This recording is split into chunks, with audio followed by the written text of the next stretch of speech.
I'm on day 20, legit, day 20 of boat trips. We ran a surf coaching trip early October, and at the end of it, my 40-year-old birthday was coming up, and the boat owner asked if I wanted to hop on another boat that only had 4 guests. Hell yeah.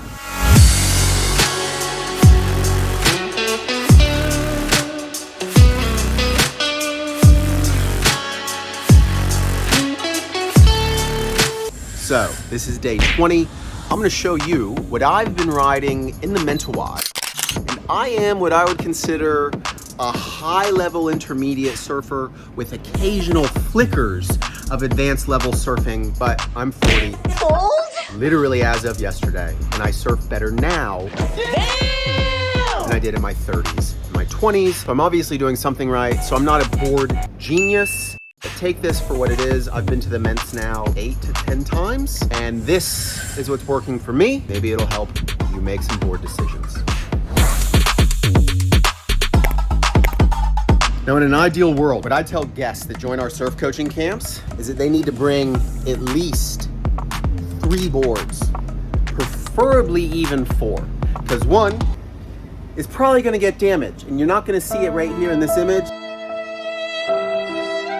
But that one's creased. Creased that at Macaroni's just the other day. So I had another high performance backup, and then I've got to step up. And then if you bring a 4th, it could then, in my particular case, be a twin fin. So let's get into what I've had on the last 20 days of surfing the Mentawais.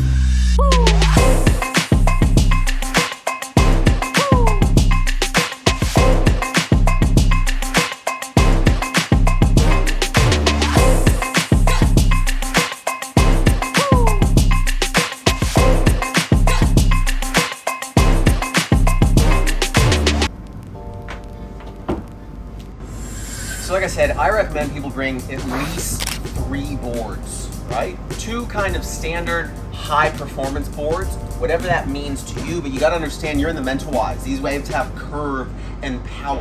You need boards that are designed to handle power and speed.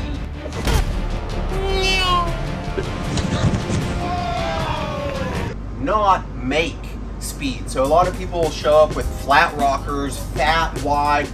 A stereotypical example might be a Hypto Crypto.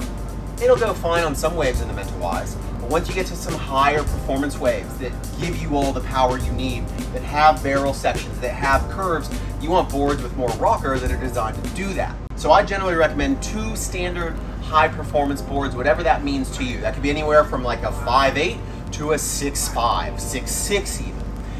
And then on the top end of that, some type of step up, which I'll show you in a minute. And then if you have a 4th option, it could be something else. For me, that would be like a 5, I wish I had brought a 4th on this trip, a twin fin. I've got Channel Islands Fishbeard twin fin that would go great in even some of the higher performance waves. So let me show you what I've been surfing. Standard go-to high performance board for about the last year or so has been a Lost Driver 2.0. This is epoxy, this is a 5'11", and comes in at just at about 27.8 or 27.9 liters. You might be able to see, I just creased this at beautiful, amazing, pumping Macaroni's. It was worth the break. So we're actually gonna get this repaired and leave it for one of the guys on the boat to give to his kid. I will 100% buy another Lost Driver 2.0 for my standard kind of go-to performance board. I think it's important that people get a model that feels good under your feet and stick with it. And even then start getting into customs. I have a Clayton here, which you'll see momentarily.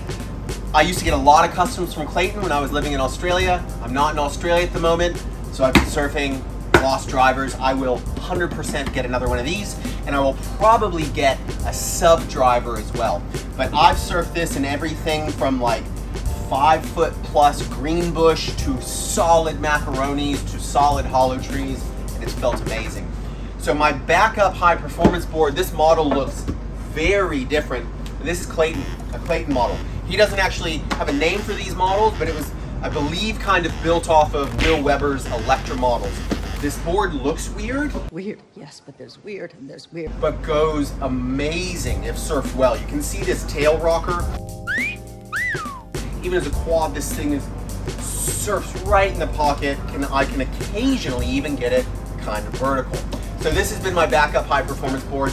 I've surfed this at solid macaronis, 4 to 5 foot plus. I surfed this yesterday at Greenbush on my birthday. Again. 40 years old, woke up to surf Greenbush and literally had 45 minutes to myself. That was amazing. So a backup high performance board in case you crease or break or damage the first one. Then since it's the Mentawais, you gotta have a step up, bruh. All right, bruh. Just gotta have a step up.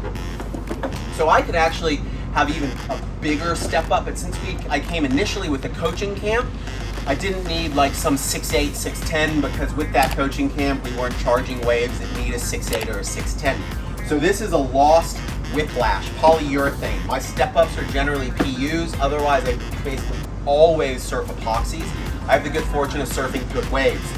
This is a 6'3", 32-liter lost whiplash. I will surf this tomorrow likely at Solid Hollow Trees for our last day. The boys just got back. This is about to get loud. And then I've also surfed this at Solid Greenbush. So those have been my 3 boards here in the Mentawais. If I had a 4th, I'd bring a twin fin or a mid-length, something that's a bit more playful and kind of be a bit weird on some waves, feel some different lines. That's the Quiver. Hopefully this helps you make some decisions. Again, think of the waves you're surfing, the high performance nature of them.